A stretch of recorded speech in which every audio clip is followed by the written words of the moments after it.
If what you say is true, Captain Spire, a vast Chaos fleet is massing for attack.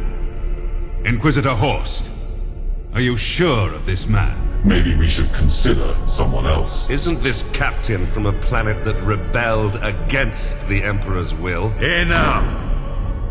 His faith will be tested thoroughly.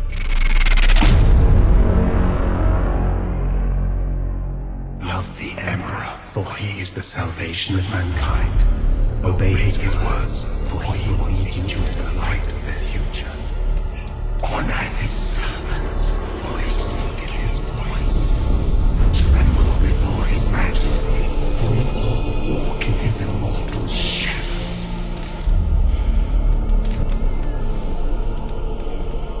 Let us begin.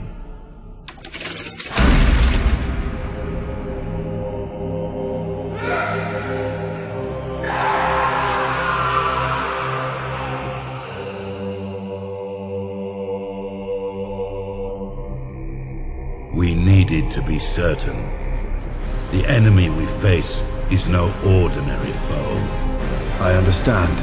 You are to be promoted to the rank of Admiral and given command of a fleet. I will not fail you, Inquisitor. There is much to do and little time, Admiral Spire. I fear a storm coming to the Gothic sector. One we are not yet prepared to face.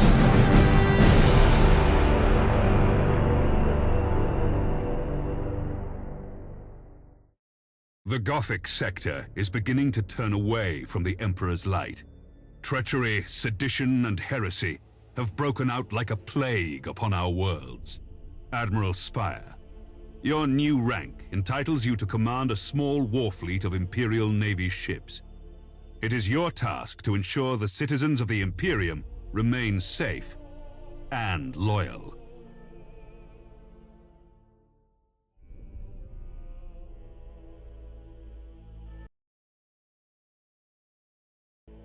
Okay, so we're playing a little Battlefleet Gothic Armada here, and I just wanted to kind of go through that that opening portion of it because I'm going to start doing each one of these little campaign fights that we have here. The Gothic sector that they talk about so much here is a sector of the Segmentum Obscurus, and that's to the north of Terra here. So it's not the actual, the cradle of civilization, but it's in the vast, Ultima Segmentum. So it's a very important part of the Imperium.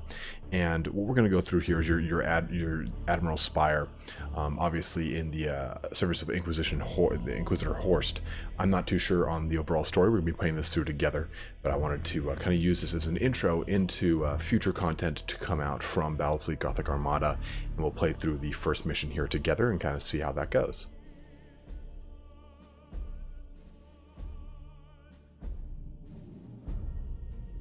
Also reading and understanding this at the same time. Your first assignment is to put an end to the unrest and rebellion threatening a nearby system. So this is our very first mission in the campaign, obviously, and it's got this whole like turn 2 thing and stuff like that. So we're going to find out more and more as we progress together. But I'll discuss some of the actual components of the ships, how it all works and stuff like that as we kind of get down to it, of course. And we have some special victory reward conditions here. 50, it's like influence, I think is what they call this, the currency. If you're victorious, renown, 25 if you're defeated, 30% if of the cost of the destroyed enemy ships, and 15% of the cost of the heavily damaged enemy ships. So you obviously get more for blowing up ships other than just completely crippling them.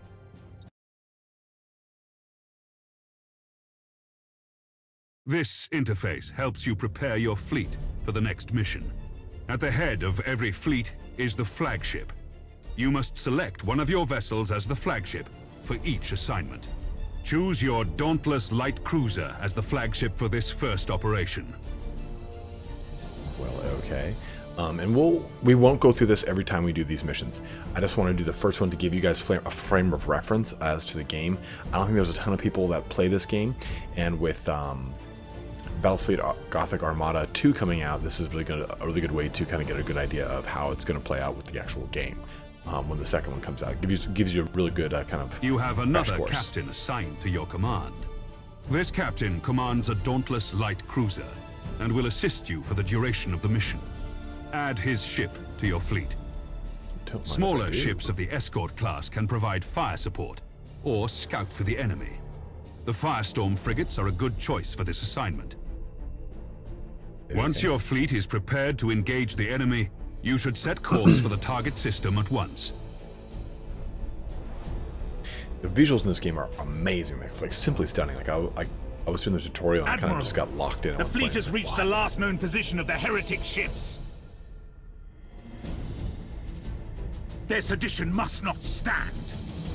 How shall we deploy our flagship? Now you must select how you wish to deploy remaining ships of the line. Okay. Now that your cruisers are deployed, you must next determine where to place the Firestorm escort vessels. Your new promotion has placed you in command of the entire fleet, Admiral. That means you can order your captains to adopt engagement modes during the battle. These engagement modes define how your captains act in battle. You can change the engagement modes at any time. Admiral, the Firestorm escort ships have powerful prow weapons. I would advise setting these ships to a frontal attack. A good understanding of each ship's weapons is the best way to know which engagement mode to use. The macro cannons on our ships are most effective when fired at short range. Now that we've deployed the fleet, it is time to root out these rebellious traitors. So let's take a look here real quick before we press ready here. Just to kind of give you a quick crash course and a tutorial on how the ships actually operate. Excuse my clearing of the throat here. I actually don't know what these buttons do yet, but I can figure it out if I look at them. But essentially we have these are the stats of the ship, right? So we've got the hull, the shields, the armor, 75, 50, 50. That's front, I think it's front, rear, side, and rear. Will tell me if I hover over this. Front, side, and rear, yeah. And then that's total number of troop value, then the speed, the turning percentage, the total detection range, and then lastly our turrets. So why these are all important? If you take a look at these two ships, they have pretty much identical stats. Nothing too crazy here. I'm actually going to switch you to 3K too. You can see here that when we take a look at the ship, we also get an idea of their armaments. So we've got a light double macro turret, another light macro battery. We zoom in here. These would be the macro batteries, these would be the macro turrets. And we also have a heavy prow lance. Boom, right there. This bad boy, we do not have a heavy prow lance, but instead we have prow medium missiles. As you can see, it highlights when we highlight the weapon itself. So it gives you an idea of where that weapon is being fired from the actual ship. So it's important to know these things because this is how your ship is going to engage with the enemy. If you have a macro turret, then it's on giving broadsides, and you want your your ship to do broadside engagements. It allows it to actually hit the ship. Now, if you see here, this is the range. Here it is. The actual effective range of these macro turrets. If they fall out of that range, the macro turrets will not actually hit. They will automatically lock on in that very large arc that they've got. Oh, I'm sorry, these are the macro turrets. Looking at the batteries here. The battery, that's the limited range there. So if they're outside of that range, they won't actually hit. It has a decreased chance of actually hitting outright. But if we take a look at these stats here, 75, 50, 50, that's the armor again. So this gives you an idea of how once the shields are down, how it affects the hull. These are your hull points and everything like that. So let's say I were to take shots directly on my front after my shields have been depleted. And if you wanted a good way to determine what front is if you're looking at your ship, draw a little line down the front of it, and then obviously everything to the left and right of it is your rear. This portion up here is your front, and this portion back here is your, I'm sorry, left and right of it is your side. This portion back here is your rear. If you get shot here, it's still your side. If you get shot here, it's still your side. This is your front. That's why it's kind of a very obvious denotation across the entire model. The Battlefleet Gothic was originally a tabletop game, so this is the kind of representation of that tabletop game. But this is a percentage, so anything to the front, it negates 75% of that damage. Anything to the side or rear, it negates 50% of the damage because of the armor on those points. The armor can then be compromised though, so you do have to see, it indicates a chance of totally blocking incoming damage attacks. So if I take a shot to the front, there's a 75% chance that I completely negate it because of the armor. If I get a shot to the side or the rear, 50% chance that I completely negate it because of the armor. Your armor can eventually break though, so you do have to be cautious of that. Here's your shields. The shields slowly regenerate by 2% per second if the ship isn't hit for 10 seconds. Slowly recharges by 2% per second when depleted. You do have also these kind of really cool abilities here. So you can do like reload, allows orders your ship to reduce the cooldown of your skills and ordnances as well as by 20%, and improves the refill rate of the combustion gauge. This is your combustion gauge. This allows you to do really advanced maneuvers like high energy turns left and right, and you can actually choose the pivot angle of that turn.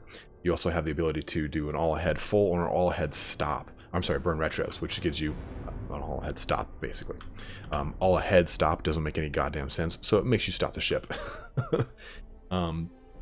You've got lock-on, which makes it so that your ship will pretty much almost always hit everything. Critical chances of the ships are augmented by 100%. These bonuses only apply to standard weaponry and pulsars. So this not going to affect your torpedoes, your ordnance, any kind of special Nova cannon, so keep that in mind.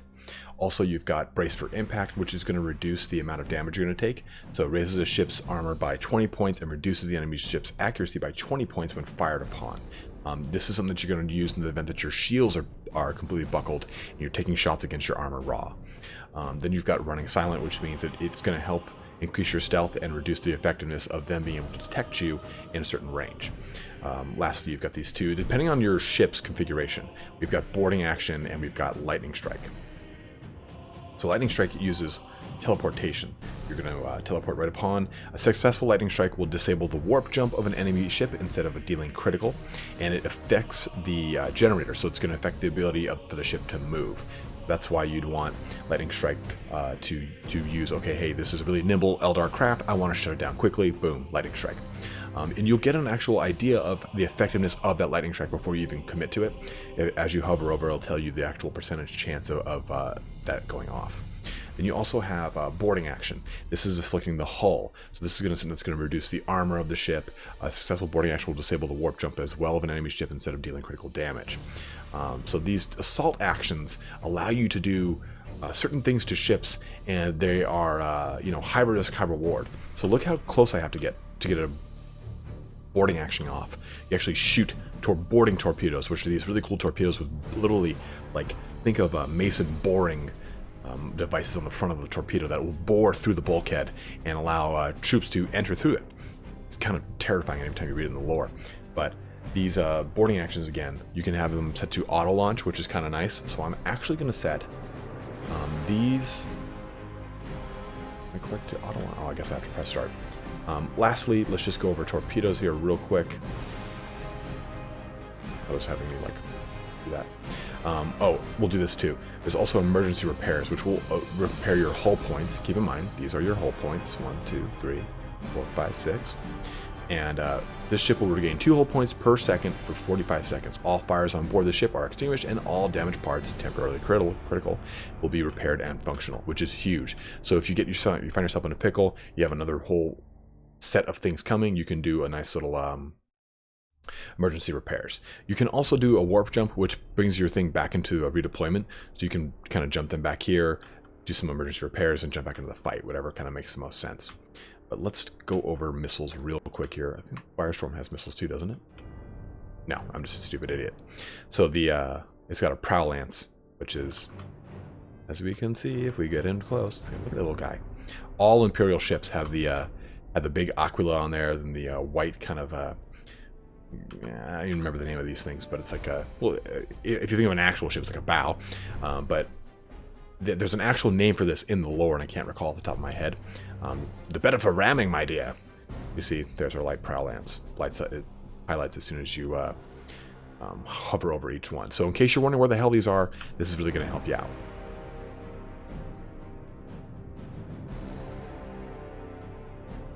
let's do that. There we go. So our torpedoes here. Torpedoes are a little tricky. They are tricky. They will hit your own ships. They will only travel in a direct line from where you shot them, and you have to they're kind of like a skill shot, like you would think of in other games. They don't activate, so as you can see right here, you see that see how the line, I wish I could hold this down and show it to you.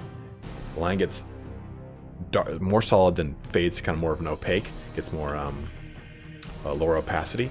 That is the activation distance. So within that 500 meters, these torpedoes will not blow up. They will just simply detonate harmlessly against the hull of a ship. So you can't just use these things as close range, despite what you see in the lore. The melted torpedoes are a little bit more dangerous. Depending on what the situation is, sometimes they actually home onto the target. Depends on what it is. You take a look at these torpedoes. The torpedo skill allows a ship to launch a spread of torpedoes from the prow. Torpedoes move in a straight line, dealing 45 damage and ignoring shields, so go right to the armor. They are armor piercing. The ship's armor is always counted at 25%. That is also true of the prow lance. It's armor piercing as well. So anytime you see the armor piercing, it means that you're only going to be taking a look at, you look at this 75, 50, and 50, is only going to be 25, no matter what. Also, heavy damage or critical hit from this weapon can cause a temporary or permanent critical damage. So without further ado, and again guys, this won't be the common place for every single one of these videos, but I just want to have all ships coordinate your movements. We will advance as one group at the same speed. We will set course for a gas cloud and use it to ambush the rebel ships. Once our ships enter the gas cloud, it should mask our fleet's emissions. At your command. Typical kind of control group stuff. Engines hot. Cruising speed set. Oh, I accidentally pressed all ahead full. Whoopsies. Setting course. Q does that, by the way.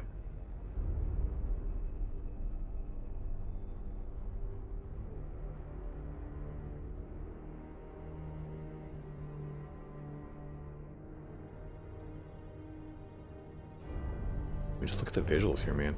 There was a big ass star in our last one. It was really cool.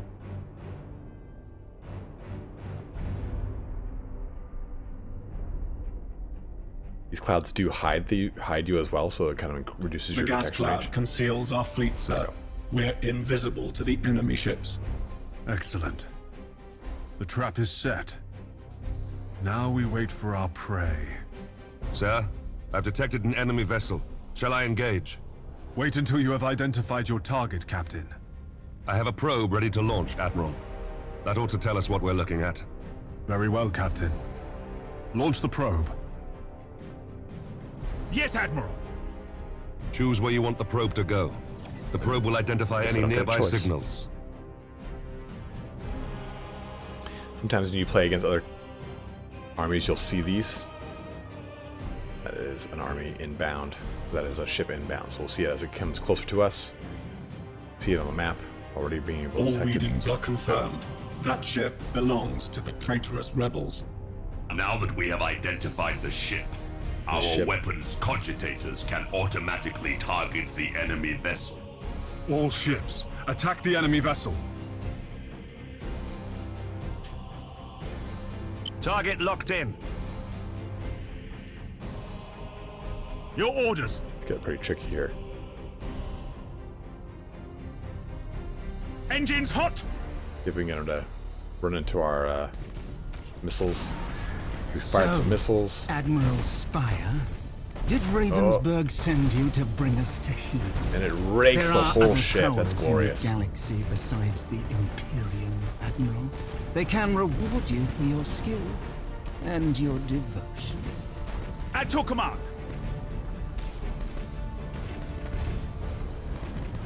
So we'll do this. Reporting failure.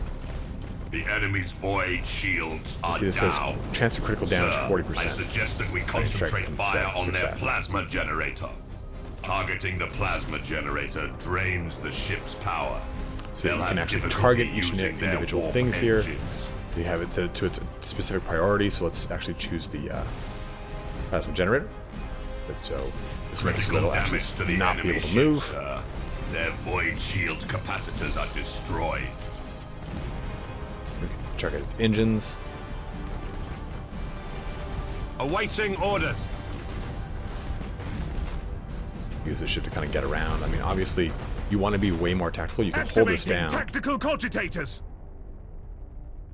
Do this. Setting course. Resuming normal functions. I'll show you guys how high energy turn works. So see, I can do a real fast turn here. So let's do this.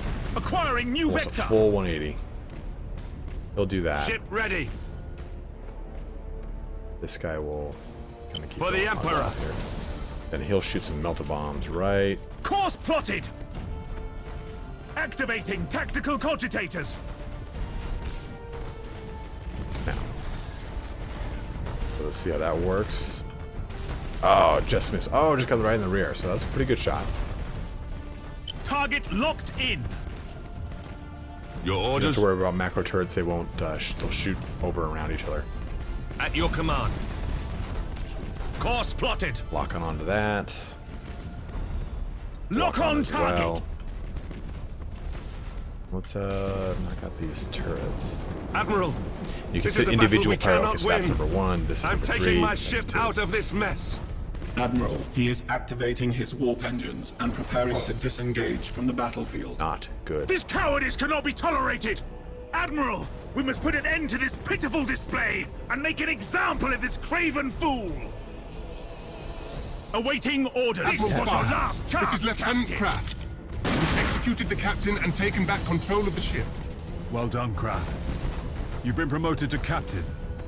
Follow my orders and we'll get through this. As you command, Admiral. A little like boarding failure again.